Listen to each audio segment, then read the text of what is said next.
Hi everyone, welcome to the next video. And I think over the last few videos we would have seen what is product management all about, who are the different type of product managers, what do they do as product management is concerned. But today we're going to look at what sort of product manager you could be. What sort of suits your nature as such. So, like I said in the previous video, there are three types of product managers. There are internal product managers, there are consumer product managers, and there are B2B product managers. To start with, internal product managers. So if you're somebody who's starting up with product management, being an internal product manager is probably the best place to start with, because you get to work, you're working with a large amount of stakeholders just around you. So there's a lot more understanding around what is expected out of you, what is the user, what is that user is looking for. It is easier for you to get the user feedback. It is easier for you to be able to be in line with the requirements. And also think about it, you're building a product very specific to a smaller ecosystem. This is exactly where companies build their CRM.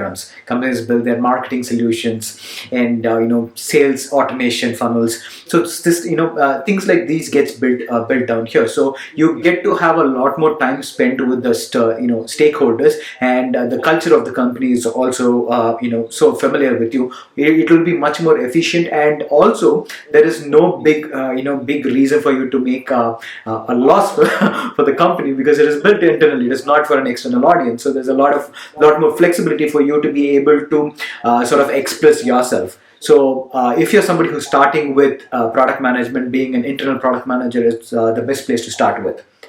Number two, instead of getting into the consumer facing product manager, let's go with business to business sort of product manager, because that's probably the next area to go towards. Let's say if you're somebody who has some sort of understanding into product management or has a decent experience into it, next place probably to jump would be business to business sort of product management opportunities, purely because though you are building it for an external audience, though you're building it for an external client, you're still building it for a very specific purpose internally for them. So there's a lot more room for you to be able to express yourself, and then there's a lot more room for you to be able to get the sort of queries or get the sort of feedback that you want to be able to have for that specific product. So it is easier for you to understand the customer requirement and then be able to build the things that they're looking for. You don't have to really reinvent the wheel over here, but at the same time it's slightly more complex than the internal product managers, purely because you're not building it for your own company, you're building it for another company. So there are steep deadlines, there are certain features that has to be prioritized. So there's a lot of importance that has to be given to prioritization. There's a lot of importance that has to be given to the roadmap. So this sort of just teaches you on all those aspects of things. So yes, there's limitations on how much you could express yourself in terms of innovation is concerned, but it definitely helps you in terms of setting up the guidelines, setting up working on a specific deadline and be able to deliver it for an external audience. You're also getting to know about external audiences and probably a little more around how to be able to organize yourself in terms of delivering a certain things which you are not using it internally by yourself. So this is probably the next place to jump on as you move along in terms of the product curve is concerned.